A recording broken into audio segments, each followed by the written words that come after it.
Good morning friends. இந்த ஆடியோவில் ரொம்ப பேர் கேட்டுக்கிட்டு இருக்க ஒரு கேள்வி, சார் நான் 2 வருஷமாக இருக்கேன் ட்ரேடிங்கில், ஆனால் இன்னும் எனக்கு சரியாக இந்த சப்போர்ட் ரெசிஸ்டண்ட்டை வரைய முடியல. அப்படி வரைஞ்சாலும் பார்க்குறவங்க இல்லை அது தப்பாக வரைஞ்சிருக்க அப்படின்ற மாதிரி சொல்கிறாங்க. இன்னொருத்தர், நான் இப்போ தான் சார் 3 மாதம் ஆகுது, என்னாலையும் சப்போர்ட் ரெசிஸ்டண்ட்டை என்னால் பக்காவாக ப்ரிடிக்ட் பண்ண முடியல.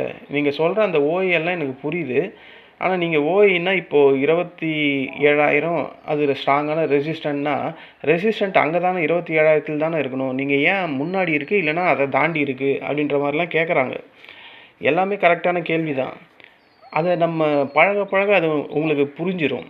நீங்கள் எல்லாருமே புதுசாக இருக்கிறதுனால அது உங்களுக்கு கொஞ்சம் ஸ்ட்ரகிளாக இருக்குது. நான் இந்த ஆடியோவில் அதை கிளியர் பண்ணுறேன்.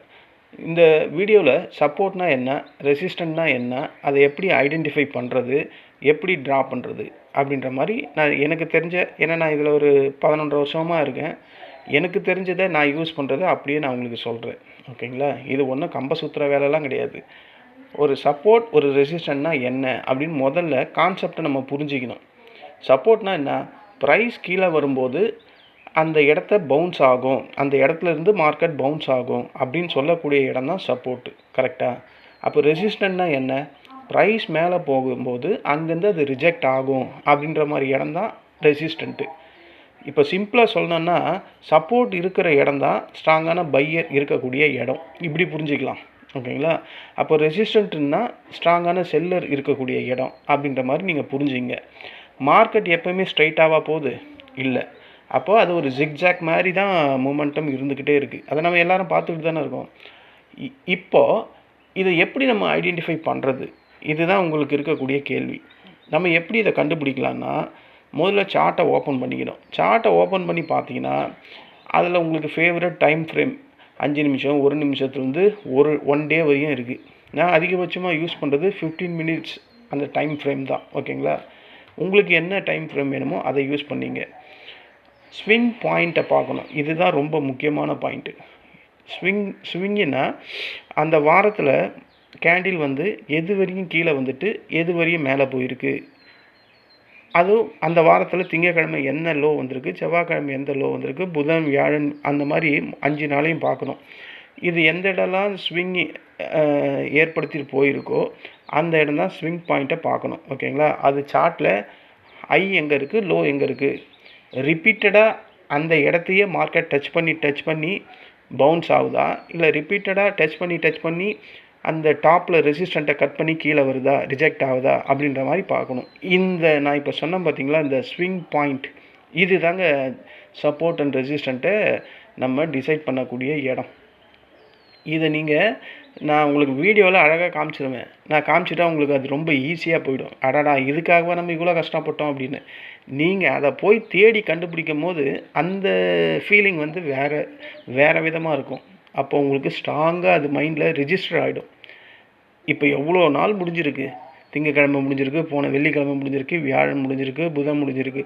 அப்போது ஒவ்வொரு கேண்டிலும் கண்டிப்பாக ஸ்விங்கை ஒன்று க்ரியேட் பண்ணியிருக்கோம். டாப்லேயும் க்ரியேட் பண்ணியிருக்கோம், பாட்டத்துலேயும் க்ரியேட் பண்ணியிருக்கோம். ரிப்பீட்டட் ஆகிற இடம் தாங்க சப்போர்ட் அண்ட் ரெசிஸ்டண்ட். கிளியராக புரிஞ்சிடுச்சா?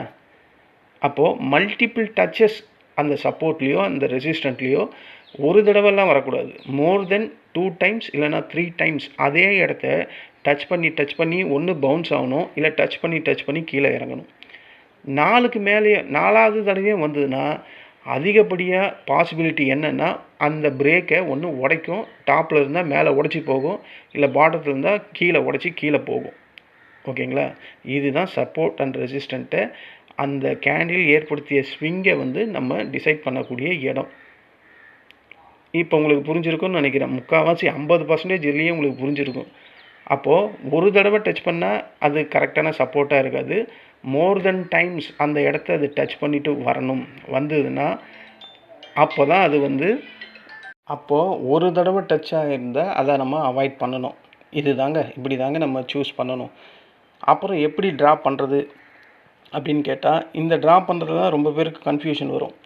எக்ஸாக்ட் லைனெல்லாம் நம்மளால் க்ரியேட் பண்ண முடியாது. சப்போர்ட் ரெசிஸ்டண்ட்டை எக்ஸாக்டாக வரையலாம் முடியாது. ஓகேங்களா? இது எக்ஸாக்ட் ப்ரைஸ் மாதிரிலாம் நீங்கள் ஃபீல் பண்ணக்கூடாது. இது ஒரு ஜோனு. இந்த ஜோனில் மார்க்கெட் 10 பாயிண்ட் ப்ளஸ்ஸாக இருக்கலாம், 10 பாயிண்ட் மைனஸாக இருக்கலாம். ஓகேங்களா. இது ஜஸ்ட்டு ஒரு லைன் மாதிரி தான். இதுதான் கரெக்டாக இங்கே தான் மார்க்கெட் தொட்டுட்டு திரும்பும் அப்படின்றது தொடும். பல நேரத்தில் தொட்டுட்டு திரும்புறதுக்கு வாய்ப்புகள் தான் இருக்குது. ஆனால் எக்ஸாக்டாக நம்மளால் இப்போ நம்ம ஒரு லைன் போடுறோம், 27,000 நம்ம லைனை போடுறோம், அது ரெசிஸ்டண்ட்டுன்னு போடுறோம். ஏன் அது 27,020 போயிட்டு திரும்புது? ஸோ மார்க்கெட் அதோட ப்ரெஷரில் அது மேலே போகுது. ஆனால் அந்த டைம் ஃப்ரேமில் முடியும் போது அது அந்த 27,000 கீழே தான் முடியும். ஸோ எக்ஸாக்டாலாம் சம்டைம் ஒர்க் அவுட் ஆகும். எக்ஸாக்டாக அந்த லைனை தொட்டுட்டு இறங்கும். ஆனால் அதிகப்படியாக 50% என்னென்னா அந்த லைனுக்கு மேலே போயிட்டு அப்புறமா தான் இறங்கும். ஓகேவா? அப்போது இந்த லைனை பேஸ் பண்ணி நீங்கள் ப்ரிடிக்ட் பண்ணுறத எக்ஸாக்டாலாம் ப்ரிடிக்ட் பண்ணக்கூடாது. லிட்டில் பிட் ஏற்ற இறக்கம் இருக்க தான் செய்யும். சில பேர் எப்படி லைன்ஸை வரைவாங்கன்னா, பிகினர் பண்ணக்கூடிய மிஸ்டேக் என்னென்னா, அந்த கேண்டிலோட விக்கு மட்டும் யூஸ் பண்ணுவாங்க. அது மேலே ஒரு டாப் ஒரு விக்கை வரும்ல, அதை மட்டும் யூஸ் பண்ணுவாங்க. அது வந்து மோஸ்ட்லி கரெக்டாக இருக்காது. எப்போவுமே கேண்டிலோட பாடியை தான் நம்ம யூஸ் பண்ணணும். ஒரு விக்கு பெருசாக வந்துட்டு போகுதுன்னா கேண்டிலோட பாடியை மட்டும்தான் அது யூஸ் பண்ணுற மாதிரி இருக்கணும். அங்கே தான் நம்ம ரெசிஸ்டண்ட்டையோ சப்போர்ட்டையோ வரையணும். ஏன்னா ஒவ்வொரு கேண்டிலில் விக்கு வந்து பெரிய லெவலில் கீழே நல்லா போயிட்டு அப்படியே ரிவர்ஸ் ஆகும். அப்போ அது விக்காக க்ரியேட் ஆகும்போது பாடி எங்கே முடியுதோ அந்த பாடி தான் நமக்கு கவுண்டில் எடுத்துப்பாங்க. சில பேர் விக்கே எடுப்பாங்க. ஆனால் பாடியை எடுத்து வரைகிற அந்த லைன் தான் எக்ஸாக்டாக இருக்கும். அது அப்புறம் ஒரு சார்ட்டில் வந்து மோர் தென் லைன்ஸ்லாம் போடக்கூடாது. முக்கியமான லெவல்ஸ் எங்கே இருக்கோ அதை மட்டும்தான் போடணும். முக்கியமான லெவல்ஸ்னால் நான் என்ன சொன்னேன், ரிப்பீட்டட் 1லேருந்து 2லேருந்து 3 வரையும் அந்த இடத்த டச் பண்ணி ஏறும் போது இல்லைனா இறங்கும் போது அந்த இடத்த மட்டும்தான் நம்ம போடணும். ஓகேங்களா? இதுதான் support and resistant. More then lines போட்டிங்கன்னா கன்ஃபியூஷன் ஆகிடும். நான் மோர் தென் லைன்ஸ் வந்து 1 டே கேண்டிலில் போட்டிருப்பேன். ஆனால் நான் வீடியோவில் காட்டும் போது 4-5 லைன் காட்டுற மாதிரி தான் இருக்கும். ஆனால் நான் 3 மட்டும்தான் சொல்லுவேன். ஏன்னா அதுக்குள்ளே மார்க்கெட் ஏறிட்டு இறங்கிட்டு ஏதாவது ஒன்று பண்ணிக்கிட்டே இருக்கும். ஸ்ட்ராங்கான சப்போர்ட் ரெசிஸ்டண்ட் எப்போ தெரியும் அப்படின்ற அடுத்த கேள்வி வந்தால், ஒரு ஸ்ட்ராங்கான சப்போர்ட்டு இது இருக்கா இல்லை சப்போர்ட் இல்லையா அப்படின்ற மாதிரி எப்போ தெரியும்னா, ஒரு ஸ்ட்ராங்கான லெவல்னால் அது மல்டிபிள் டைம் டச் பண்ணியிருக்கணும், ஷார்ப்பாக ரிஜெக்ஷன் ஆகிருக்கணும், ஒரு பிக் கேண்டில் அங்கே வந்து ரிவர்ஸ் ஆகிருக்கணும், அந்த இடத்துல வால்யூம் பையிங் சைடில் அதிகமாக நடந்திருக்கணும். இந்த 4 சினாரியோ ஒத்து வருதான்னு பார்க்கணும். இந்த 4 சினாரியோ ஒவ்வொரு வாட்டியும் மார்க்கெட்டில் ஒரு சப்போர்ட்டை தொடும் போதோ ஒரு ரெசிஸ்டண்ட்டை தொடும் போதோ இந்த 4ம் நடந்துக்கிட்டே இருக்கும். அதுதான் சப்போர்ட், அதுதான் ரெசிஸ்டண்ட். இதுதான் கன்ஃபார்ம் பண்ணக்கூடிய இடம். ஓகேங்களா? இப்போ உங்களுக்கு புரிஞ்சிருச்சா? ஒரு சப்போர்ட் ஒரு ரெசிஸ்டண்ட்டை எப்படி நம்ம ஐடென்டிஃபை பண்ணுறது, அந்த மாதிரி ஐடென்டிஃபை பண்ணதுக்கப்புறம் எப்படி சப்போர்ட் அண்ட் ரெசிஸ்டண்ட்டை வரைகிறது, என்ன மாதிரி குவாலிட்டி பிஹேவியர் கேண்டில் 6ல் இருந்தால் நம்ம பண்ணுறது அப்படின்ற மாதிரி இப்போ உங்களுக்கு புரிஞ்சிருக்கும்னு நினைக்கிறேன். போனஸ், அதாவது ப்ரீவியஸ் டே ஹையை லோவை பார்க்கணும், ப்ரீவியஸ் வீக் ஹையை லோ பார்க்கணும். ஓகேங்களா? ரவுண்ட் நம்பர்ஸை எப்போவுமே ரவுண்ட் நம்பர்ஸ் இருக்குன்னா அதை விட ஒரு 10 பாயிண்ட்டு அதிகமாகவும், சப்போர்ட்டில் இருந்தால் 10 பாயிண்ட்டு கீழேயும் நம்ம லைன்ஸை எப்போவுமே வரையணும். இப்படி வரைஞ்சால் தான் ஃபஸ்ட் கிளாஸாக strong and support and resistant நம்மளால் க்ரியேட் பண்ண முடியும். பிகினர் பண்ணக்கூடிய மிஸ்டேக்ஸ் என்னென்னா, ஒரு சின்ன மொமெண்டம் வந்தாவே அங்கே ஒரு லைனை போட்டுருவாங்க. அப்புறம் எக்ஸாக்ட் பாயிண்ட்டை போய் தேடிக்கிட்டு இருப்பாங்க வரையும் போது. ஒரு டைம் ஃப்ரேம் மட்டும்தான் பார்ப்பாங்க. ஒரே ஒரு 1 டே கேண்டில் டைம் ஃப்ரேமை மட்டும்தான் பார்ப்பாங்க. கன்ஃபர்மேஷன் இல்லாமல் எப்போவுமே மார்க்கெட்டில் ட்ரேட் பண்ணக்கூடாது. அப்போது 15 மினிட்ஸ் டைம் ஃப்ரேம் வந்து பெஸ்ட்டாக இருக்கும். எப்போவுமே கன்ஃபர்மேஷன் கிடைச்சதுக்கப்புறம் ஒரு ரீட்ரேஸ்மெண்ட் அப்படின்னு ஒன்று நடக்கும். அதுக்காக நம்ம வெயிட் பண்ணணும். ஓகேங்களா? நீங்கள் சப்போர்ட் அண்ட் ரெசிஸ்டண்ட்டை பேஸ் பண்ணி ட்ரேட் பண்ணுற மாதிரி இருந்தால் கண்டிப்பாக கன்ஃபர்மேஷன் வர வரையும் வெயிட் பண்ணி தான் ஆகணும். சப்போர்ட் ரெசிஸ்டண்ட் ஒரு ஆர்ட்டு. ஓகேங்களா? அது ஒரு ஸ்கில்லெல்லாம் இல்லை, ஜஸ்ட் ஒரு ஆர்ட்டு தான். நல்லா ப்ராக்டிஸ் பண்ணால் நம்ம கண்டிப்பாக அதில் இம்ப்ரூவ் பண்ணலாம். நீங்கள் டெய்லியும் சார்ட்டை ஓப்பன் பண்ணி நீங்கள் சும்மா இப்போதைக்கு அந்த லெவல்ஸ் எல்லாம் மார்க் பண்ண ஆரம்பிங்க. ஓகேவா? ஒரு மாதத்தில் கண்டிப்பாக உங்களுக்கு டிஃப்ரென்ஸ் பெரிய லெவலில் தெரிய வரும். நீங்கள் பிகினர்ஸாக இருந்தால் நான் சொன்ன மெத்தடெல்லாம் ஃபாலோ பண்ணுங்கள். ஒரு நாள் அந்த கேண்டில் 6 சார்ட்டை ஓப்பன் பண்ணி வச்சுக்கிட்டு பாருங்கள், மார்க்கெட் எங்கெல்லாம் இறங்கியிருக்கு, எங்கெல்லாம் ஏறி இருக்குது, எது வரையும் போயிருக்கு, அப்புறம் எது வரையும் இறங்கியிருக்கு. நான் சொன்ன மாதிரி ஒரு வாட்டி தான் அந்த இடத்த எடுத்துகிட்டு மறுபடியும் அந்த இடத்தையே சப்போர்ட் எடுத்து மேலே போதா, மறுபடியும் அந்த இடத்த சப்போர்ட் எடுத்துகிட்டு மேலே போதா அப்படின்ற மாதிரி சொல்லுவாங்க. அதாவது டபுள் டாப், ட்ரிபிள் டாப் அப்படின்னு சொல்லுவாங்க. இதெல்லாம் நீங்கள் கேள்விப்பட்டிருப்பீங்க.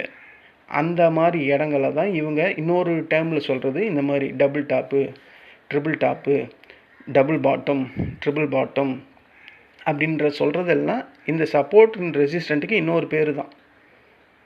அதை வேறு ஒரு டேர்மில் சொல்கிறாங்க, அவ்வளோதானே கண்டி. மற்றபடி இந்த சப்போர்ட், இந்த ரெசிஸ்டன்ட் தான் மார்க்கெட்டுக்கு வெரி வெரி வெரி யூஸ்ஃபுல். இப்போ நம்ம ஒரு சப்போர்ட், ஒரு ரெசிஸ்டண்ட்டை வரைஞ்சிரோன்னா மார்க்கெட்டு எக்ஸாக்டாக அங்கே தொட்டுட்டு தான் ஏறும்னு நீங்கள் ஃபீல் பண்ணக்கூடாது. 50% தொட்டுட்டு ஏறும், இன்னும் 50% கொஞ்சம் கீழே இறங்கிட்டு க்ளோஸ் ஆகும்போது அந்த சப்போர்ட்டையோ இல்லை அந்த ரெசிஸ்டண்ட்டுக்கு கீழேயோ வந்து க்ளோஸ் ஆகும். இதை பல தடவை நம்ம பார்த்துருப்போம். ஓகேங்களா? இப்போ புரிஞ்சிடுச்சா உங்களுக்கு? ஒரு சப்போர்ட், ஒரு ரெசிஸ்டண்ட் எப்படி வரையணும், அது எப்படி அதோட தன்மைகள் இருக்கணும் அப்படின்ற மாதிரி நான் உங்களுக்கு எனக்கு தெரிஞ்சதை அப்படியே கிளியராக நான் சொல்லிட்டேன். நான் இப்படி தான் சப்போர்ட் ரெசிஸ்டண்ட்டாக வரைகிறது. ஓகேங்களா? இந்த ஆடியோ உங்களுக்கு யூஸ்ஃபுல்லாக தான் இருந்தால் என் சேனலை லைக் பண்ணுங்கள், என்னுடைய சேனலை சப்ஸ்கிரைப் பண்ணுங்கள்.